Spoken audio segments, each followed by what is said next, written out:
Welcome to this journey through one of the most disturbing cases in history. If you're watching now, let us know in the comments where you're from. This is a story that spans generations, carrying with it secrets that time has tried to erase, but which remain alive in the memory of those who dare to look back. This video is a work of fiction created solely for entertainment purposes. Any resemblance to actual persons, living or dead, is purely coincidental.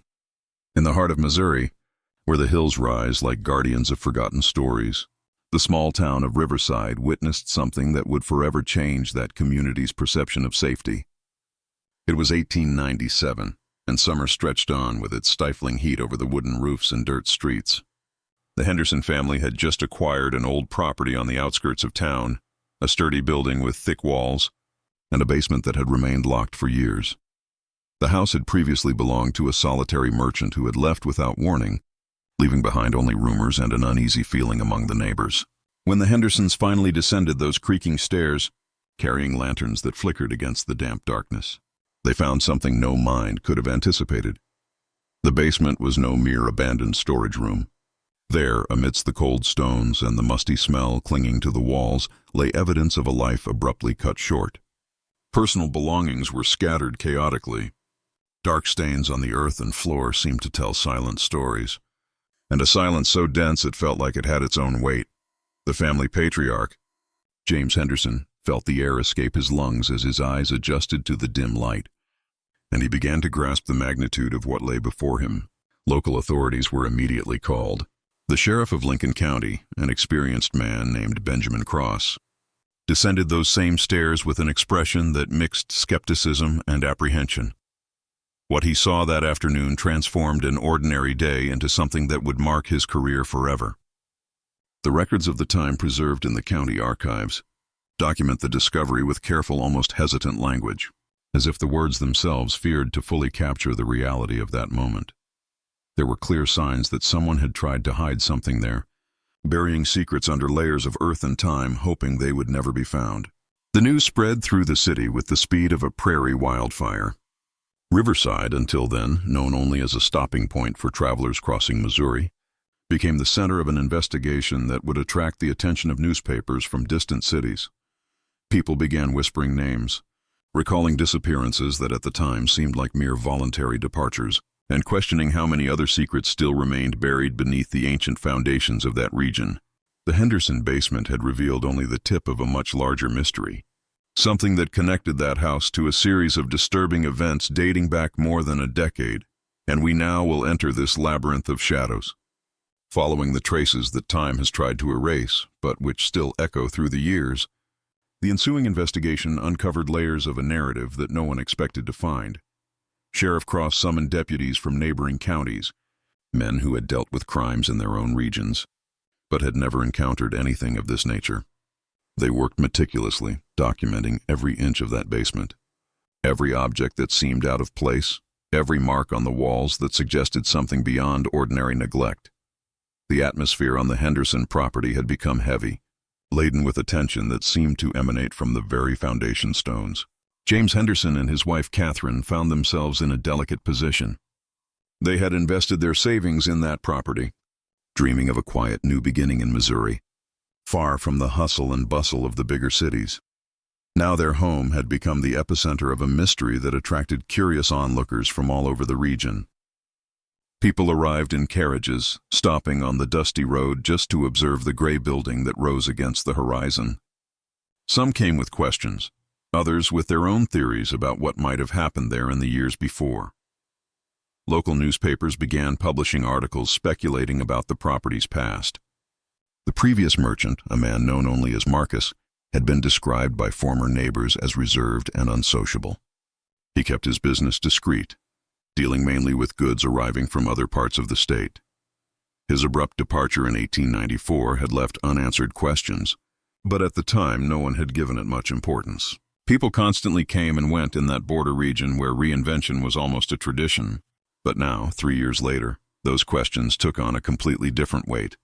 Cross began reviewing old records, searching for patterns that could shed light on the present. He discovered accounts of travelers who had disappeared near Riverside over the years. These weren't official cases, just scattered mentions in tavern conversations. comments from stagecoach drivers who remembered passengers who never reached their final destinations. The region, with its winding roads through the hills and its vast expanses of forest, had always been a place where disappearances could easily be explained by natural accidents or impulsive decisions to change course. But there was something in the details that was beginning to form a pattern. All the disappearances mentioned occurred within a specific radius, an area that had Marcus's property practically at its center. Some of the missing travelers had last been seen at Riverside's commercial establishments, buying provisions or inquiring about lodging. Others had simply vanished from the roads, leaving behind only the marks of their carriages and the inexplicable absence of any subsequent trace. The community began to divide. Some argued that it was all just coincidence, amplified by the disturbing discovery in the basement. Others insisted that Riverside had harbored something sinister without even realizing it, something that operated in the shadows while daily life went on as normal in the sunlit streets. Conversations in churches, markets, and street corners all revolved around the same theme. How was it possible that no one had noticed? How could so many signs have gone unnoticed? Catherine Henderson in particular felt the weight of the discovery deeply. She had walked through that house with hope, imagining where she would place her furniture, how she would decorate each room. Now each hallway seemed to whisper stories she preferred not to hear. At night, the wind blowing through the cracks in the windows carried sounds that made her imagination conjure up scenarios she struggled to push away. James tried to keep the family together, but even he, a pragmatic and strong-willed man, felt the change in the atmosphere of the house. The authorities expanded the search beyond the basement. They began examining the land surrounding the property, the nearby wooded areas, the small streams that cut through the region. Each stone turned, each patch of earth disturbed, brought the possibility of new revelations. And with each passing day, the story of that house became more complex, more intertwined with the fabric of the town of Riverside itself. What had begun as the discovery of one family had transformed into something that touched everyone, an open wound in the collective memory of the community. If you've been following along this far, leave your opinion in the comments. Subscribe to the channel so you don't miss the next developments in this story, like if you're intrigued by the direction this is taking. As the investigations progressed, a name emerged that few in Riverside remembered clearly. Elizabeth Crane had worked as an itinerant cook, offering her services to farmers and merchants. In the region between 1892 and 1894, she was a middle-aged woman known for her discretion and culinary skills. According to scattered records found in the accounting books of some establishments, she had provided services on Marcus's property for a few months before disappearing without a trace. At the time, her absence didn't raise significant alarms. Elizabeth had no known family in the area, and itinerant workers were common during that time of expansion and constant movement. But now, with the discovery in the Hendersons' basement, her name has resurfaced in conversations. Some people vaguely remembered seeing her for the last time, walking towards Marcus's property, carrying her small suitcase of belongings. After that, only silence. Sheriff Cross located an old acquaintance of Elizabeth's, a woman named Ruth Miller, who ran a boarding house in downtown Riverside. Ruth recalled that Elizabeth had mentioned saving up to travel to Oregon, where a distant cousin had settled. She frequently spoke of this plan, saying that she would soon have enough money for the journey. When she stopped appearing in town, Ruth assumed that she had finally left for her long-awaited trip. But there was something Ruth remembered with particular unease. Elizabeth had mentioned a few weeks before disappearing that Marcus was behaving strangely. She mentioned that he insisted she worked late into the night, preparing meals at unusual hours. There were occasional visitors who arrived after dark, people Elizabeth never saw clearly, only heard their muffled voices through the thick walls of the house. Marcus paid well, better than any other employer she had ever had, and that kept her there despite the growing discomfort. He asked about the type of business he conducted, about his habits, about the people who visited him. At the time, Ruth thought only that the man was considering a business partnership. But now those questions took on a different meaning. Cross investigated this lead with renewed interest. He managed to locate lodging records for Ruth's boarding house and found the name under which the man had registered, Jonathan Pierce. Further searching revealed that there was no tool company with that name in the business records of the eastern cities. The name itself could be false, an identity created for purposes that remained obscure. The possibility that Marcus hadn't acted alone began to take shape in the minds of investigators. Perhaps there was a wider network involved, people connected through shadowy interests operating beyond the borders of a single county. This theory would explain how Marcus had managed to operate for so long without raising serious suspicion. If he had accomplices, or associates who helped divert attention or create convenient narratives for the disappearances, then the mystery was much bigger than anyone had initially imagined. The atmosphere in Riverside grew increasingly tense. Neighbors began to distrust one another, questioning whether people they had known for years might have been involved in some way. Who else knew? Who had seen something but chosen to remain silent? These questions eroded the social fabric of the community, creating divisions where before there had only been casual familiarity.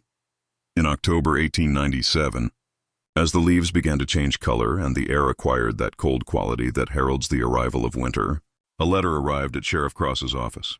It came from a town over 300 miles away, sent by a pharmacist named Albert Dawson. In the letter, Dawson reported that a man matching Marcus's description had purchased unusual medical supplies at his pharmacy about a year earlier. The man had paid in cash and left quickly. But something about his behavior had stuck in Dawson's memory. He had only learned of the Riverside investigation through a newspaper that had recently arrived in his town. This new information injected renewed energy into the research. Cross personally set out to interview Dawson, taking an assistant with him and the hope that they were finally getting closer to concrete answers. The journey through the Missouri autumn was long, but Cross's determination did not waver. He felt they were on the verge of an important revelation, something that could finally begin to unravel the tangle of mysteries that had consumed the last few months. Cross's trip to the town where Albert Dawson ran his pharmacy proved more fruitful than expected. Dawson was a meticulous man who kept detailed records of all unusual transactions in his establishment.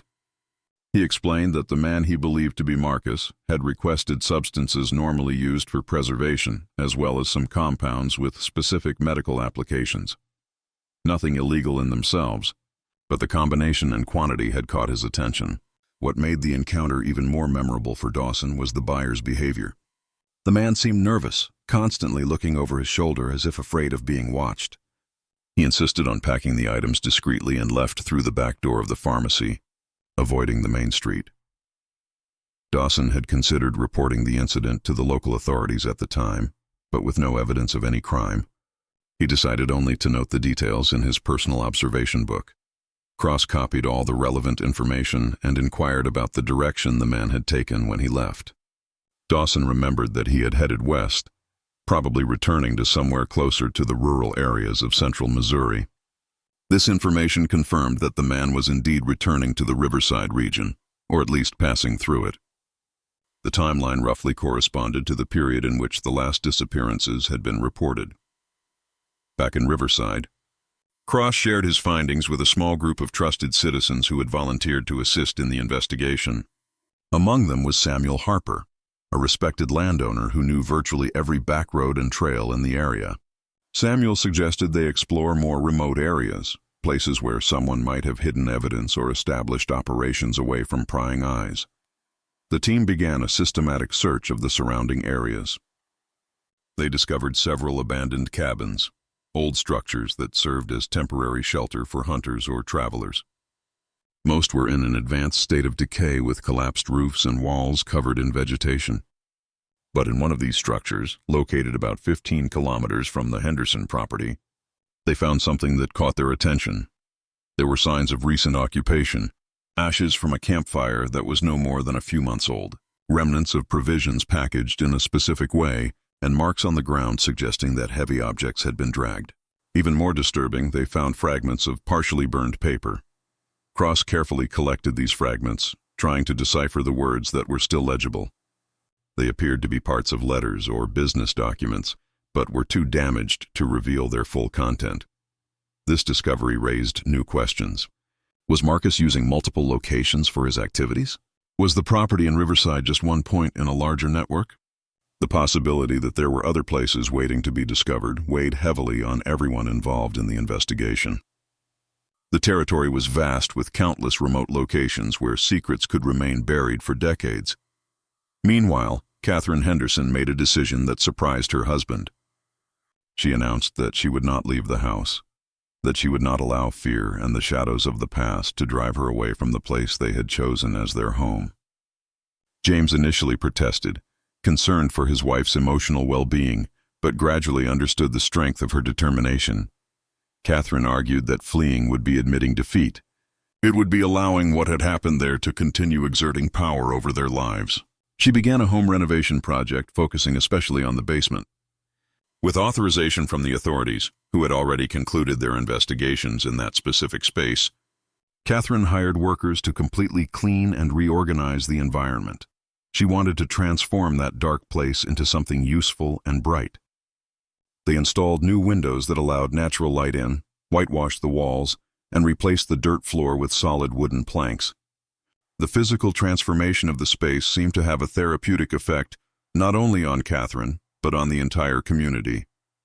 People began to see that it was possible to reclaim places marked by tragedy, that the past did not have to eternally define the present. Slowly, Riverside began to find a new balance, a way to coexist with its knowledge of the shadows while continuing to live in the light of day. But the investigations did not cease. Cross remained dedicated to discovering Marcus's ultimate fate and the full extent of his actions. He had become almost obsessed with the case, working long hours, following every lead, no matter how tenuous. His wife worried about his health, noticing the deep dark circles under his eyes and weight loss. But Cross insisted he could not rest while there were people who deserved answers. Families who never knew the fate of their missing loved ones. Winter arrived in Riverside, bringing with it a layer of snow that covered the landscape like a white blanket, silencing the usual sounds of the city and creating an atmosphere of isolation that seemed to amplify the weight of the mysteries still unsolved. The roads became difficult to travel, and the investigation inevitably slowed its pace. But Cross did not allow the weather to stop him from continuing his work. He spent those months revisiting old documents, organizing chronologies, trying to identify patterns that might have been missed in previous analyses.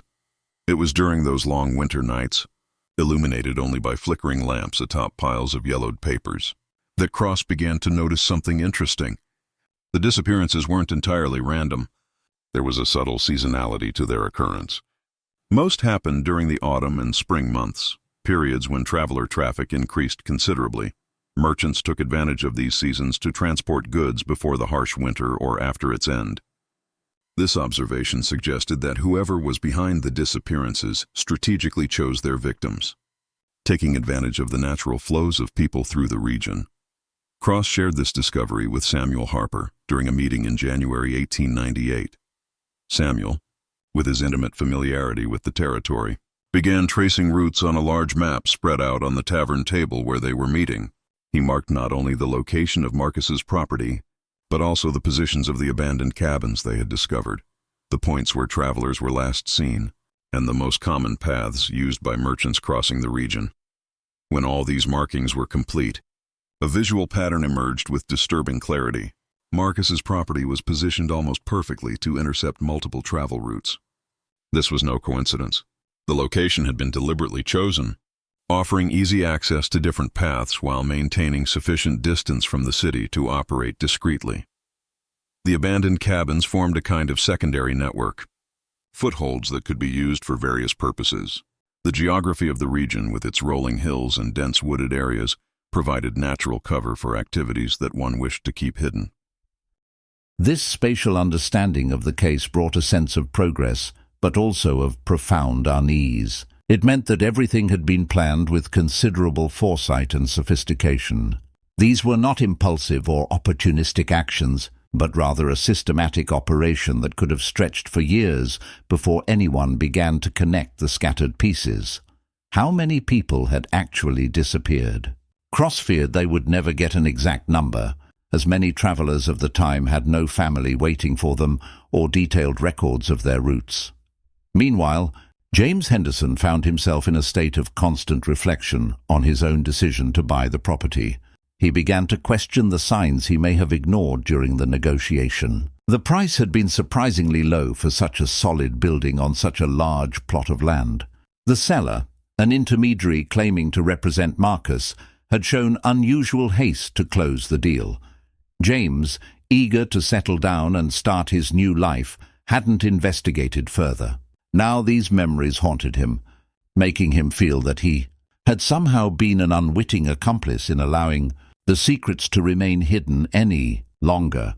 Catherine noticed her husband's torment and tried to console him with kind words and rational reasoning. They had no way of knowing what the house held. They had acted in good faith, following their legitimate dreams of a better life. Discovering the truth, however disturbing, was better than allowing it to remain buried forever. Her words offered some comfort, but James still carried an invisible weight on his shoulders, a self-imposed responsibility to help bring justice to those who had suffered. He began to participate more actively in discussions with Cross and the other investigators. He offered his house as a meeting point, allowing them to use a room as a makeshift office where they could organize evidence and discuss theories. Catherine supported this decision, seeing it as a way to transform her property from a place of secrets into a place of seeking the truth. The regular presence of people working with a positive purpose helped to dispel the shadows that seemed to inhabit the darkest corners of the building. As winter began to give way to spring, a new witness emerged. An elderly man named Nathaniel Cross appeared in town, having heard about the investigation through a newspaper that had reached his remote farm. Nathaniel had been a stagecoach driver decades ago, transporting passengers and mail across much of Missouri. He had countless stories about his years working the roads, and one of them tangentially involved Marcus. Nathaniel recalled transporting a passenger in 1891 or 1892, a man who had identified himself as an investor interested in rural properties. During the trip, this passenger had asked detailed questions about secluded areas, places where someone could settle away from the constant attention of neighbors. Nathaniel, always talkative and proud of his knowledge of the region, had mentioned the property where Marcus would eventually settle, describing it as ideal for someone who valued privacy. The passenger had shown particular interest, noting directions and asking further questions about the former owners and the state of the building. This memory suggested that Marcus, or someone associated with him, had chosen the location after deliberate research. It wasn't luck or chance, but an intentional search for a place that met specific requirements. Nathaniel felt disturbed that he had potentially facilitated, even innocently, the selection of a location that would be used for such dark purposes. Cross assured him that he had no responsibility whatsoever, that he had simply answered common questions from a traveler, something he routinely did without ulterior motives. But the information was valuable. It confirmed that there had been premeditation on a scale far beyond what they had previously imagined. Whoever was behind the activities on the property had invested considerable time and effort in planning. This required resources, knowledge, and a coldness that sent chills down the spines of even the most experienced investigators. The picture that emerged was of something far more organized and calculated than opportunistic crimes. Ruth Miller, who remained a constant source of support for Catherine and an important bridge between the Hendersons and the wider Riverside community, suggested they hold a community meeting. She argued that transparency could help heal the divisions that had arisen in the town. If people knew exactly what was being investigated, what progress had been made, and what challenges remained, perhaps they could collectively process the trauma that everyone was experiencing in different ways. Cross initially hesitated, worried that sharing details might compromise the investigation or cause unnecessary panic. But after discussions with James, Catherine, and Samuel, he agreed that some form of open communication would be beneficial. They organized a meeting at Riverside's main church, inviting all residents to attend. The church was packed with people standing in the side aisles and even outside the doors, trying to hear what would be said. Cross spoke with cautious honesty. He explained what they knew, what they suspected, and what still remained in the realm of speculation. He acknowledged the limitations of the research, the vastness of the territory that needed to be examined, and the reality that some answers might never be found. But he also emphasized the ongoing commitment to seeking the truth, to honoring those who had disappeared, and to ensuring that nothing similar could happen again undetected. The community's reaction was mixed. Some expressed gratitude for the honesty and dedication shown by the investigators. Others remained skeptical or frustrated by the lack of definitive resolutions. There were moments of intense emotion as people shared their own experiences of loss or suspicion, stories they hadn't told before out of fear or shame. The meeting transformed into something bigger than Cross had anticipated, becoming a kind of collective catharsis. The spring of 1898 brought renewal to the riverside landscape, but it also intensified the investigators' determination to find definitive answers. The roads, previously blocked by snow, became passable again, allowing Cross to expand the scope of his searches. He organized systematic expeditions to areas that had remained inaccessible during the winter, taking with him groups of volunteers who offered to help scour the territory. Among these volunteers was a young man named Daniel Foster, newly arrived in the region but with prior experience working as an assistant to an investigator in a larger Missouri city. Daniel brought a fresh perspective to the case, asking questions that others hadn't considered and suggesting different approaches to organizing the available information.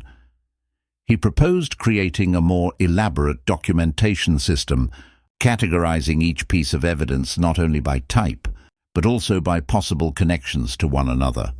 Working side by side with Cross, Daniel began to reorganize all the material that had been collected over the months. They created visual timelines, annotated maps with specific details and lists of unanswered questions.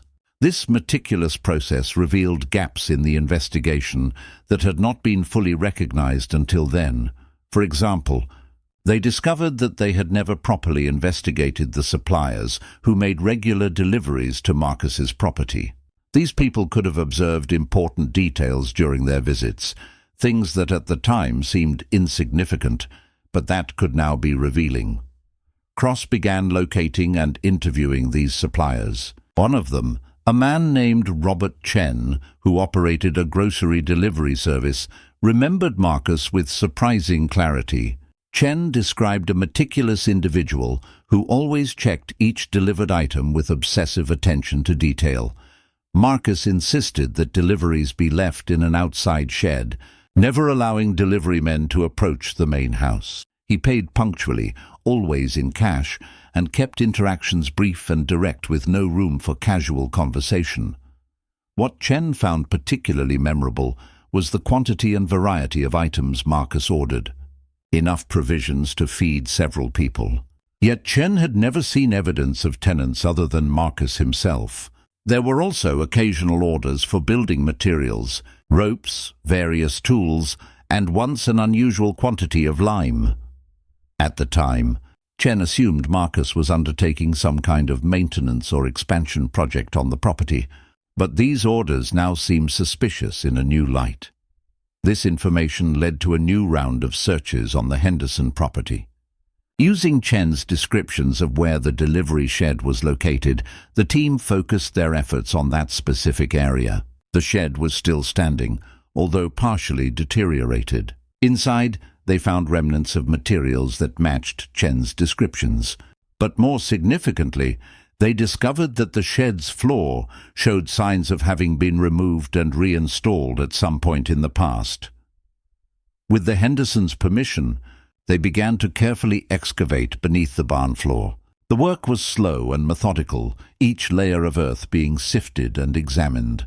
James was present for much of this process, silently observing as the men toiled under the spring sun. Catherine prepared meals for the workers, a way of contributing that made her feel part of the search for truth, rather than merely a passive spectator of the events unfolding on her property. After days of digging, they found objects that clearly didn't belong there naturally. fragments of fabric preserved by the lime that Chen had mentioned, buttons of different styles indicating multiple origins, small personal belongings such as a rusted pocket watch, a broken wooden comb, and a small Bible whose pages were too damaged to be fully read. Each item was carefully catalogued by Daniel, who created detailed descriptions and drew sketches of how each piece appeared when discovered. The discovery of these objects brought a mixture of validation and profound sadness. Validation because it confirmed that his suspicions about the ownership were well-founded, but sadness because each object represented an interrupted life, a story that had ended in terrible circumstances. Cross often found himself battling emotions that threatened to overflow during his work. He had dedicated his entire life to maintaining order and protecting the citizens under his jurisdiction. But now he confronted the reality that he had failed to protect those who had met their destinies in that place.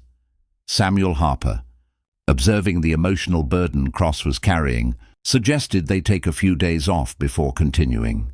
He argued that everyone needed to process what they had found, that moving forward without allowing space for reflection could lead to mistakes or oversight of important details.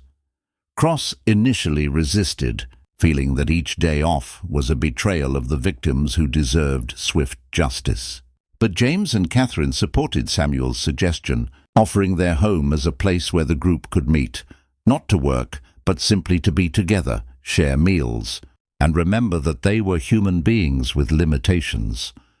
During these days off, more personal conversations emerged among the members of the investigation group. Cross shared stories from his youth about how he had decided to become sheriff after witnessing injustice in his hometown. Daniel spoke about the experiences that had led him to become interested in investigative work and the lessons he had learned about the complexity of human nature. Samuel recounted stories from Riverside's history, from the first settlers who had arrived in the region decades ago, facing immense challenges to build a community from the vast wilderness. Catherine contributed her own perspective, speaking about how the experience of living in the house had changed her understanding of home and security. She admitted that initially she had considered leaving, selling the property, and starting over somewhere else where the past couldn't reach them. But through the process of physically transforming the house, and especially through active involvement in the investigation, she had found a different way to deal with the trauma. Transforming the place of darkness into a place of searching for truth gave meaning to her remaining there. James spoke less, but when he did, his words carried considerable weight. He reflected on responsibility and choice, on how our decisions can lead us down paths we could never have anticipated. He expressed deep gratitude for the community that had formed around this tragedy.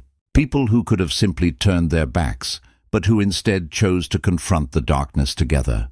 There was strength in that, a collective resilience that transcended individual fears. When work resumed after the break, there was a different energy among the group. They remained serious and focused, but also more deeply connected, united not only by a common goal, but by a mutual understanding of their shared humanities. This cohesion made the difficult work more bearable, allowing them to continue even when the discoveries were particularly unsettling. The next phase of the investigation focused on trying to identify the owners of the objects found. The pocket watch had partially legible inscriptions that could be initials. The Bible, although damaged, had a front page where families traditionally recorded names and important dates. Daniel worked with extreme care to try to preserve and decipher these markings, using delicate techniques to stabilize the fragile materials without causing further damage.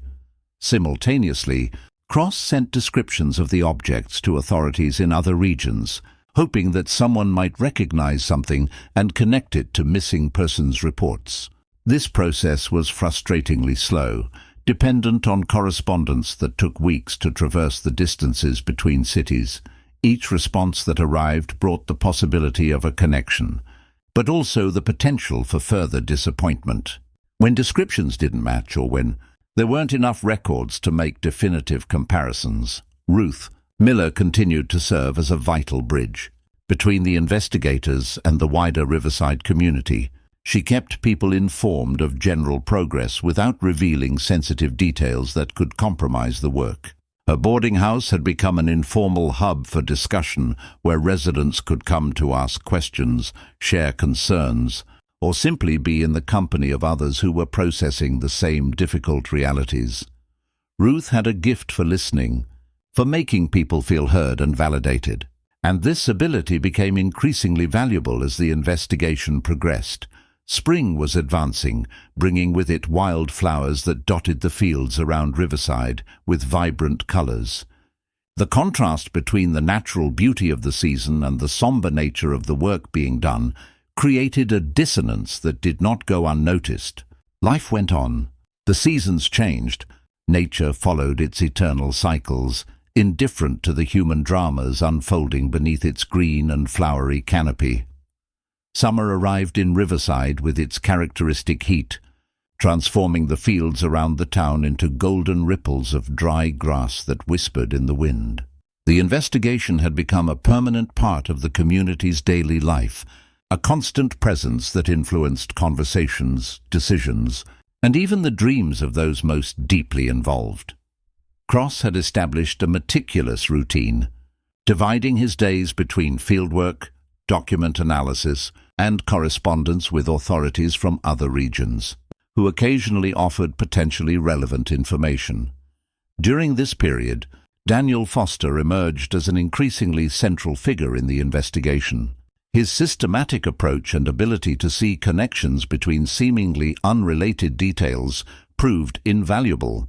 He created what he called a pattern book, an elaborate record where he documented not only concrete facts, but also observations about behaviors, location choices, and possible motivations. This book became a constant reference for the entire team, a place where they could consult and reconsider hypotheses. In light of new information, it was through Daniel's meticulous analysis that they began to consider a possibility they had previously dismissed as unlikely. What if Marcus hadn't acted alone? Not just in the sense of having occasional accomplices, but in the sense of being part of an organized network operating across multiple locations.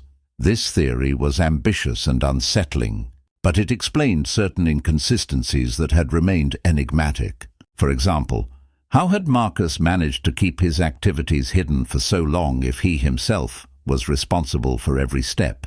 It would make more sense if different people played different roles, each knowing only their own part of a larger scheme. Cross initially expressed skepticism regarding this theory. It seemed to attribute a level of organization to it that he found improbable for that time and region. But Daniel presented circumstantial evidence that, when considered together, painted a compelling picture.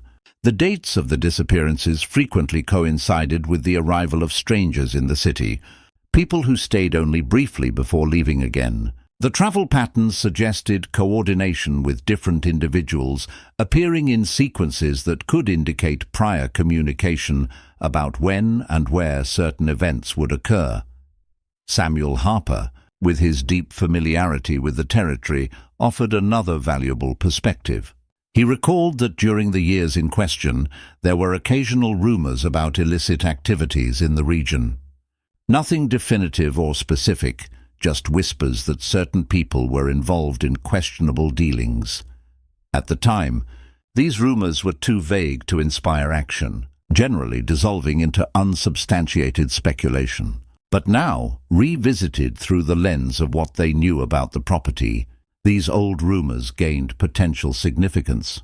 The team decided to expand their investigation geographically, looking beyond Riverside and exploring whether there were similar properties in other parts of Missouri that might be connected. This was a monumental task requiring extensive correspondence with authorities from multiple counties and review of property records that were often poorly organized or incomplete. James offered financial resources to help cover travel and correspondence costs, seeing this as a way to contribute concretely to the search for broader answers.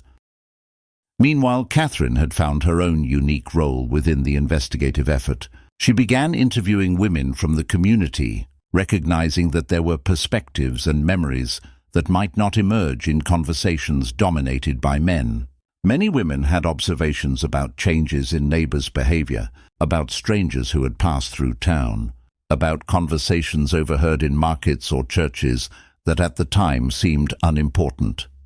Catherine had a natural ability to create safe spaces where people felt comfortable sharing, and the information she gathered often added important nuances to the bigger picture. One of these conversations revealed something particularly intriguing. An elderly lady named Beatrice Thompson recalled seeing Marcus in intense conversation with another man outside the property on a specific occasion, probably in the autumn of 1893. What made this memory remarkable was the behavior of both men, constantly looking around as if checking if they were being observed, speaking in low, urgent tones. Beatrice had passed them in her carriage, and although she couldn't hear the specific words, the atmosphere of the interaction had remained in her memory as something clearly furtive. When Catherine shared this information with Cross and the team, they tried to determine if there was any way to identify the other man Beatrice had seen. She provided a physical description as best she could remember after so many years. Tall, broad-shouldered red beard, wearing clothes that suggested someone who worked outdoors. It was a description that could match many men of the time, but it was added to the growing catalogue of information that Daniel kept organized. The arrival of August brought an unexpected development. A group of workers hired to build a new bridge over a creek about 45 kilometers from Riverside made a disturbing discovery during their excavations. They found buried objects that clearly shouldn't be there. Personal belongings similar to those found on the Henderson property. Local authorities in that area contacted Cross, having heard about his investigation through inter-county communication channels. Cross immediately set off to examine the site, taking Daniel with him. What they found confirmed their worst suspicions. The burial pattern, the types of objects, even the use of lime for preservation. Everything matched what they had discovered at Riverside. This was no coincidence. It was evidence that their theories about a wider network were well-founded. The discovery brought intellectual validation to their hypothesis, but also an overwhelming sense of the magnitude of what they were facing. How many other places existed? How many other properties had been used for similar purposes? News of this second discovery spread rapidly, not only through Riverside but across a much wider region of Missouri. Newspapers began publishing stories connecting the two locations, speculating about the existence of a criminal organization that had operated throughout the state for years undetected. Some of these stories were sensationalist, exaggerating details or inventing unproven connections. Cross found himself in the uncomfortable position of having to issue public statements attempting to correct misinformation while simultaneously acknowledging the seriousness of what they had discovered. This increased publicity had both positive and negative consequences. Positively, it brought to light new witnesses from distant areas, people who had read the stories in the newspapers and remembered observations or experiences that might be relevant. Cross began receiving letters weekly, some containing genuinely useful information, others based on speculation or misunderstandings. Each letter needed to be evaluated and answered, adding significant layers to the already considerable workload. On the negative side, the publicity also attracted less desirable elements. Treasure hunters appeared in the area, people who believed that where there was criminal activity, there might be hidden valuables. Cross had to dedicate resources to patrolling both the Henderson property and the newly discovered site, preventing curious onlookers and opportunists from compromising potential evidence or disturbing what was essentially sacred ground where victims had lost their lives. James and Catherine found themselves dealing with renewed unwanted attention. Their property, which had begun to regain some normalcy after Catherine's renovation efforts, had once again become a focal point of public interest.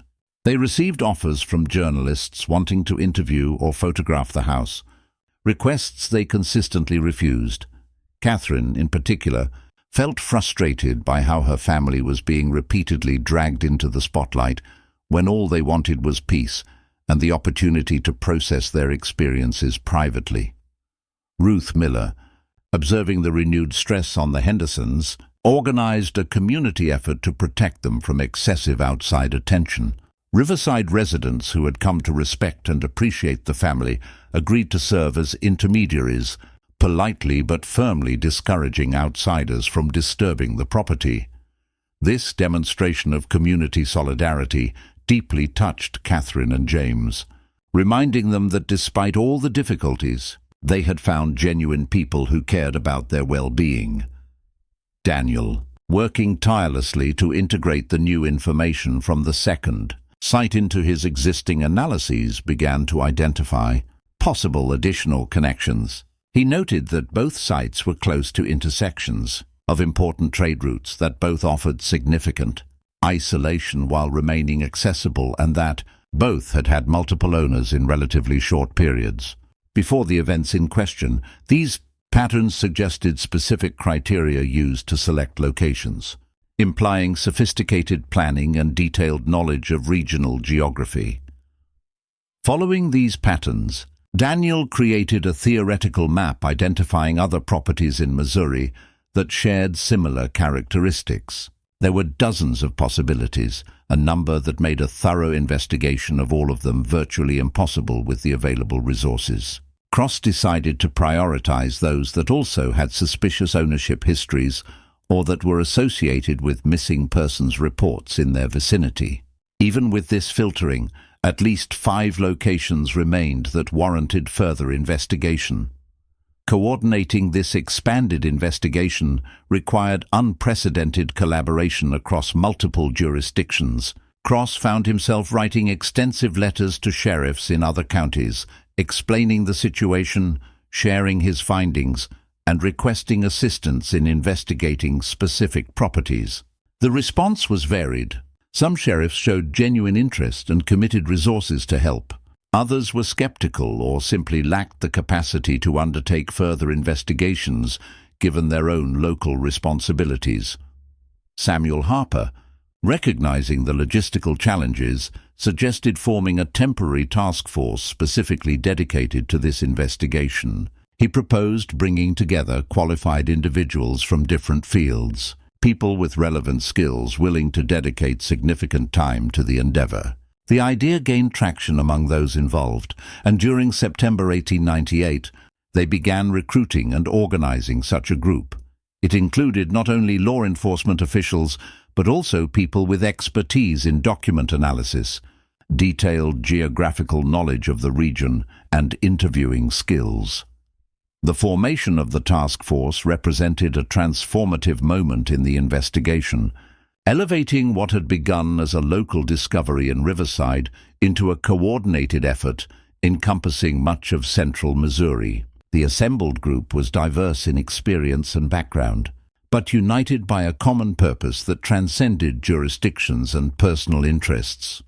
Cross assumed the natural leadership of this expanded operation, supported by Daniel as intelligence coordinator and Samuel as a strategic consultant who understood the territorial nuances of the region. The first full meeting of the task force took place in late September at the Riverside Church, which had become the meeting place for important discussions related to the case. 17 people from 8 different counties attended, each bringing unique perspectives and information about their own areas.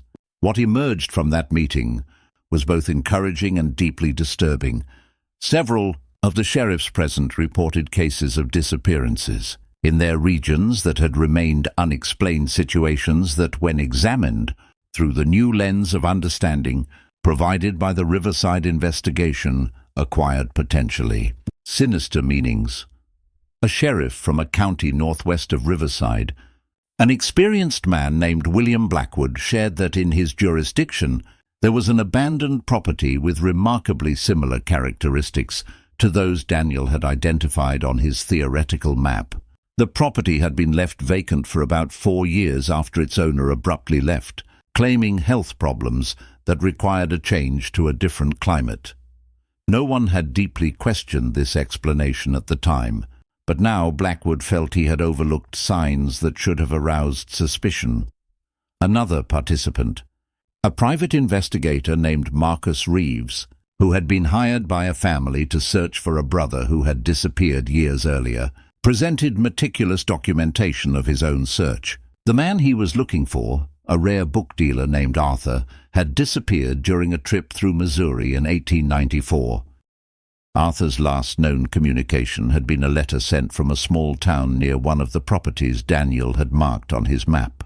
Marcus had never been able to track Arthur beyond that point, and the case eventually went cold without resolution. Now, with the new information available, he saw possibilities that hadn't existed when he began his original search. The task force decided to divide into smaller teams, each responsible for investigating specific locations. This approach would allow them to cover more territory simultaneously while maintaining coordination through regular meetings and constant sharing of findings. Cross emphasized the importance of consistent methodology so that findings from different locations could be meaningfully compared. Daniel created detailed protocols that each team should follow, ensuring uniform documentation and standardized procedures. James and Catherine Henderson, observing the mobilization of this expanded operation, felt a mixture of relief and apprehension. Relief because the burden of the investigation no longer rested primarily on the shoulders of a few people in Riverside, but was being shared through a wider network. Apprehension because each expansion of the investigation brought the potential for more disturbing discoveries, revelations that could confirm that the horror found on their property was only a small part of something much larger and more systematic. Catherine continued her work of interviewing women throughout the region, occasionally traveling with one of the teams to nearby areas. She discovered that there was an informal network of communication between women from different communities, exchanges of information that took place through family visits, meetings at regional markets, and personal correspondence. These networks often contained knowledge that had not reached official authorities, observations and concerns shared among women, but not necessarily communicated to the men in their lives or to formal power structures. During one of these trips, Catherine met a woman named Clara Penton, who ran a small inn in a town about 70 kilometers from Riverside. Clara had an exceptional memory for faces and a naturally observant nature developed through years of receiving transient travelers.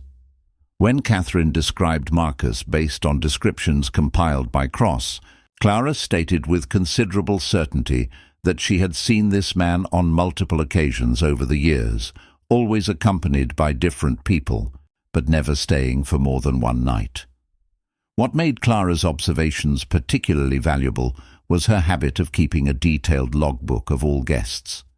Unlike many establishments of the time that kept minimal records, Clara noted not only names and dates, but also observations about behavior, stated destinations, and any unusual details she noticed. This book became an extraordinary resource for the investigation, providing a partial chronology of Marcus's movements and possibly those of his associates throughout the region. Daniel was particularly excited by this discovery, recognizing that Clara's book could help map a network of connections that had previously been only theoretical. He spent several days working with Clara, transcribing relevant entries, and asking detailed questions about her memories associated with each record. What emerged was a pattern of movement that suggested deliberate coordination, with different individuals appearing in temporal sequences that did not seem casual or coincidental. Meanwhile, field teams began their investigations of the identified properties. The first to be examined in depth was the one mentioned by William Blackwood. The team, investigating the site, led by Blackwood himself and including 2 experienced members of the task force, spent 5 days conducting meticulous searches of the land. They found disturbing evidence that echoed the findings at Riverside. Buried objects that clearly represented interrupted lives, land use patterns that suggested hidden, activities and signs that multiple people had been involved in maintaining the property despite official records indicating only a single owner. Confirmation that there were indeed multiple connected locations brought a renewed sense of urgency to the investigation. Each passing day without progress was potentially a day in which those responsible distanced themselves further, becoming more difficult to locate and hold accountable. Cross felt the weight of this urgency constantly, struggling with the tension between the need for careful and methodical work versus the desire to accelerate and find definitive answers quickly. Samuel Harper, observing the emotional and physical toll the investigation was taking on Cross, suggested he consider delegating more responsibilities. The task force included competent individuals who could take on specific aspects of the investigation, allowing Cross to maintain overall oversight without personally carrying every detail. Cross initially resisted, feeling he had personal responsibility for every element of the case, but gradually recognized the wisdom in Samuel's advice. He began to place more trust in the leaders of the individual teams, allowing himself to focus on strategic coordination rather than micromanaging every aspect. This redistribution of responsibilities had positive effects not only on Cross, but on the entire operation. Team leaders feeling greater autonomy and confidence demonstrated initiative and creativity in their approaches. New methodologies were developed. Innovative techniques for preserving and analyzing evidence were shared among teams, and a sense of collective ownership over the investigation strengthened the commitment of everyone involved. Marcus Reeves, the private investigator who had joined the task force, brought valuable perspectives from his experience working independently. He emphasized the importance of thinking beyond physical evidence, also considering financial patterns, business transactions, and money movements that could reveal connections not immediately apparent through other means. Following his suggestions, Daniel began examining local bank records and property transactions, looking for anomalies or patterns that could indicate how resources were being moved through the network. This work revealed something intriguing. Several of the properties under investigation had changed hands through transactions involving intermediaries, people who bought properties only to quickly sell them to others. These intermediaries, when tracked, often disappeared after the transactions, leaving only names that may or may not be genuine. The systematic use of intermediaries suggested deliberate efforts to obscure who truly controlled the properties, adding layers of separation between the physical locations and those who operated them. The complexity of the operation being revealed was impressive in its sophistication. It wasn't the work of individuals acting impulsively, but rather a carefully constructed structure that had been operating for years, possibly more than a decade. The discovery of this complexity brought a grim realization that completely dismantling such a network and identifying all those involved would take years, not months, but it also brought renewed determination. Everyone sensed that they were finally making real progress in understanding the true nature of what they faced.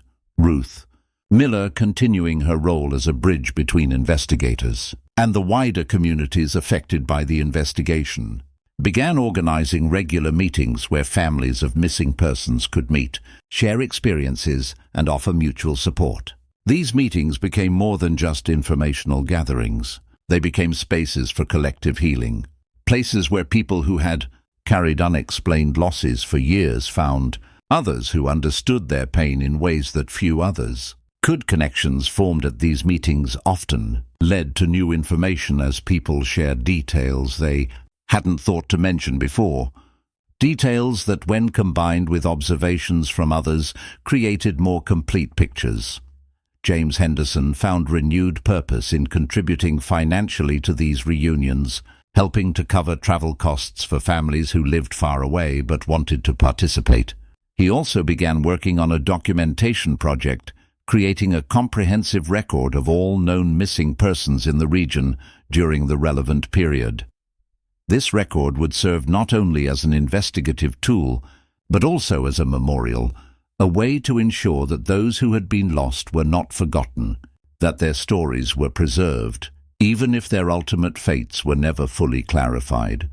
Inspired by James's project, Catherine began collecting stories from the families who attended Ruth's meetings. She wasn't just documenting the facts of the disappearances, but the complete lives of the people who had been lost.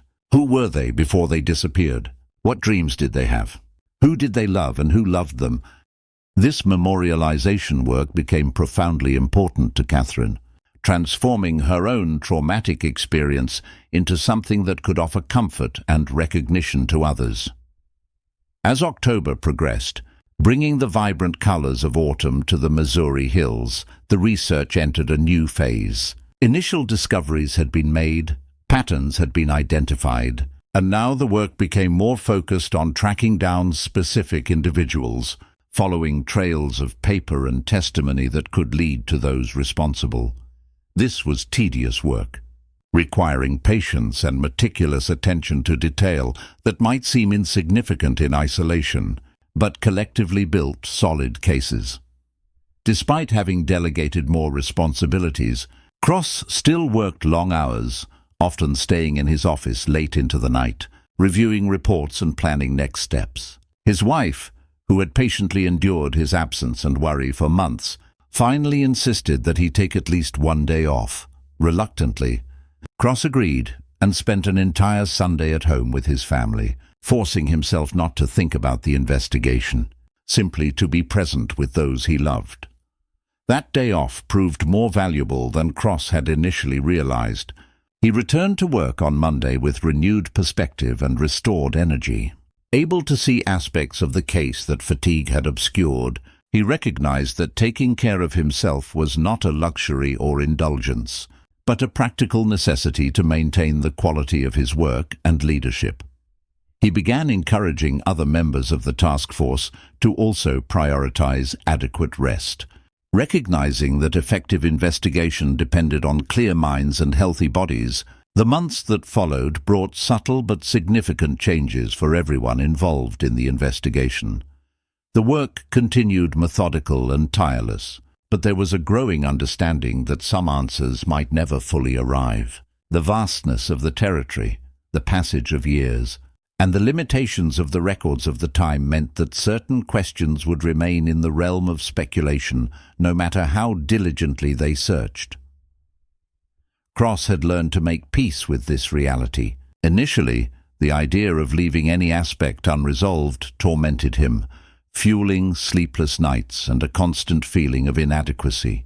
But through conversations with Samuel, James, and Catherine, and with other members of the task force, he came to understand that the value of the work was not necessarily in resolving every detail, but in bringing light where there had previously been only darkness, in giving voice to those who had been silenced, and in ensuring that such events could not occur again without vigilance and response. The Henderson estate had been completely transformed. What had once been a place of disturbing discoveries had become, through Catherine's persistent efforts, a genuine home. The physical renovations continued, but more important was the emotional renewal that occurred through the family's active involvement in the search for truth and justice. They were no longer simply owners of a place haunted by others' secrets, but active participants in a process of healing and understanding. James found particular satisfaction in his documentation project. The record he created had become a valuable resource not only for the investigation, but for the families seeking to honor the memories of those they had lost. He maintained regular correspondence with dozens of people throughout the region, updating them on progress and offering them space to share their own stories and memories. This work gave meaning to the traumatic experience they had faced, transforming pain into purpose. Catherine continued collecting narratives, preserving not only the cold facts of the disappearances, but the rich textures of the lives that had been lived. Her records included details about the passions, fears, hopes, and dreams of the people lost. She described their jobs, their families, the places they loved, the songs they sang. This work of memorialization humanized those who could easily have become mere statistics in official reports, ensuring that they were remembered as complete and complex individuals. Daniel Foster remained dedicated to systematic analysis, his book of patterns constantly growing as new information was integrated. He developed methodologies that would later influence how similar investigations were conducted in other parts of the country, contributing to an emerging field of investigative work based on coordinated analysis of multiple sources of information. His work in Riverside had become part of his professional identity, something to which he would repeatedly return throughout his career. Samuel Harper, whose wisdom and territorial knowledge had been fundamental from the beginning, gradually assumed a more philosophical role within the task force. He helped others process the emotional and existential dimensions of the work, offering perspective on how communities heal from collective traumas, on how time transforms wounds into scars that, while permanent, no longer bleed with the same intensity. Ruth Miller remained the emotional heart of the community response. Her meetings evolved over time, becoming less focused solely on investigation and more dedicated to mutual support and building lasting connections among those affected. She had a gift for creating spaces where people could be vulnerable, where tears were accepted without judgment, and where hope was nurtured, even in the face of persistent uncertainty. The seasons continued their eternal cycle, indifferent to the human dramas unfolding beneath their expansive skies. Winter returned, then spring, then summer again. The landscape around Riverside remained beautiful, the rolling hills alternately covered in white snow, colorful wildflowers and golden grass. This constancy of nature offered a kind of solace, a reminder that life went on, that beauty and renewal were possible even after periods of profound darkness. Looking back on the years that had passed since the day he first descended the basement stairs of the Hendersons, Cross recognized that he had been transformed by the experience. He had learned about the depths of human capacity for both evil and resilience. He had seen communities nearly torn apart by traumatic revelations, but he had also seen those same communities find collective strength to confront difficult truths and emerge with deeper understandings of compassion, vigilance, and mutual responsibility. The stories of Riverside and the connected properties became part of the regional memory, passed down through generations not as macabre entertainment, but as important reminders of the need to pay attention to the vulnerabilities of others, of the dangers of allowing isolation and anonymity to create conditions where evil can flourish undetected. These stories carried lessons about looking beyond surfaces, about questioning convenient narratives, and about never forgetting that behind every unsolved mystery lies a human life that deserves to be remembered and honored. Looking back through time at these events that profoundly marked that region of Missouri, we are reminded of how the past continues to resonate in the present. The choices made by those who lived through these experiences, their courage in confronting difficult truths, their dedication to seeking justice even when completely elusive, and their compassion for those who suffered. All these qualities offer inspiration for how we face our own contemporary challenges. The Henderson house still stands, transformed over the years into a place where light enters freely, where stories are told and preserved, where the weight of the past is acknowledged, but not allowed to crush the potential of the present. Catherine and James lived there for the rest of their lives, creating a home that witnessed the possibility of reclaiming and renewing even after the most disturbing discoveries. The fields around Riverside continue to undulate beneath the winds that blow across the Missouri hills, carrying whispers of ancient stories, reminders of mysteries that remain partially veiled by the mists of time. And as we move forward, we carry with us the lessons learned through these narratives of darkness and light, of loss and resilience, of buried secrets and painstakingly uncovered truths. If this journey through one of history's darkest chapters touched you in any way, please consider subscribing to the channel. Leave a comment sharing your thoughts. Each story we explore together reminds us of the complexity of the human experience and the importance of never allowing the voices of those who have been silenced to be completely forgotten.